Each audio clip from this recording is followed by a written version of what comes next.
டேய் அவகிட்ட கேள்றா.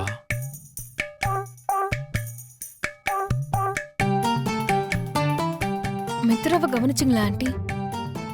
விவேக் கிட்ட ஏதோ சொல்லிக்கிட்டு இருக்கா. நீ அண்ணன் தம்பிங்களை கவனிக்கிற, நான் அக்கா தங்கச்சிங்களை கவனிச்சிட்டு இருக்கேன்.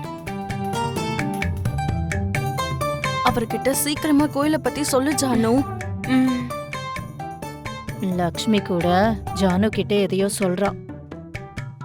ஒருவேளை அது பார்வதி மேட்டரா இருக்குமோ? இப்போ ஹாட் டாபிக் அதுதானே. அண்ணி, உங்ககிட்ட ஒரு விஷயம் சொல்லணும். முதல்ல மாமா கிட்ட நான் ஒரு விஷயத்த சொல்லணும். சித்தி சித்தப்பா நீங்க கொஞ்சம் இருங்க. உங்க எல்லார்கிட்டயும் நாங்க ஒரு விஷயத்த சொல்லணும். என்ன லக்கி அது? நாளைக்கு நம்ம எல்லாம் ஆஞ்சநேய சுவாமி கோயிலுக்கு போலாம்பா. லக்கிக்கு ஜரம் குறைஞ்சிச்சுன்னா கோயிலுக்கு வரதா வேண்டிக்கிட்டேன்.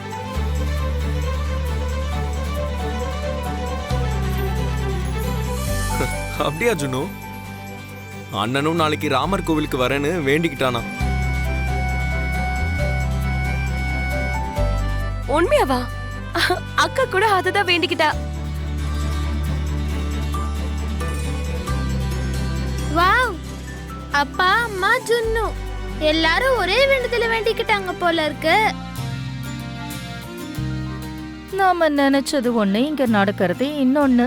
ஆமா லக்கி, உனக்காக அம்மா அப்பா ஜுன்னு ஒருத்தருக்கு தெரியாம ஒருத்தர் வேண்டிக்கிட்டாங்க. என்னதான் இருந்தாலும் உங்க 4 பேரோடது பிளட் ரிலேஷன்ல.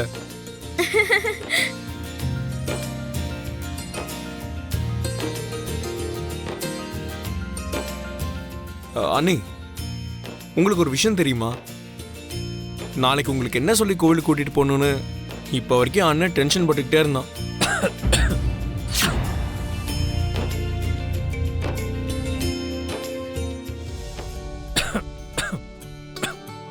அப்படியா? அக்காவை கோயிலுக்கு கூட்டிட்டு போகணும்னு மாமா நினைச்சாரா? இந்த விஷயத்த முதல்ல சொல்லிருக்கலாம்ல. இந்த விஷயத்த பத்தி தான் நானும் அன்னிக்கிட்ட சொல்லலாம்னு நினைச்சேன்.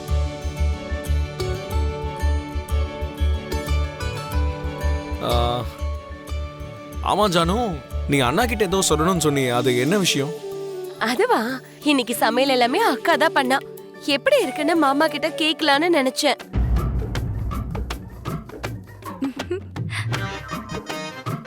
ஏன் போய் சொன்ன? அந்த விஷயத்தையே சொல்லிருக்கலாம்ல. மாமாவே உன்னை கோயிலுக்கு கூட்டிட்டு போகணும்னு நினைச்சப்ப நம்ம எதுக்கு அந்த விஷயத்த பத்தி பேசணும்? அப்படின்னா நம்ம எல்லாரும் சேர்ந்து நாளைக்கு கோவிலுக்கு போறோம். ஆமா லக்கி, கோயிலுக்கு போகணும்னு ஜுன்னு வேண்டிக்கிட்டான். உன் அப்பா வேண்டிக்கிட்டாரு. உன் அம்மா கூட மனசுல அததான் நினைச்சிட்டு இருக்காங்க. உன் சித்தப்பா சொன்ன மாதிரி இது ரத்த சம்பந்தம் இல்ல.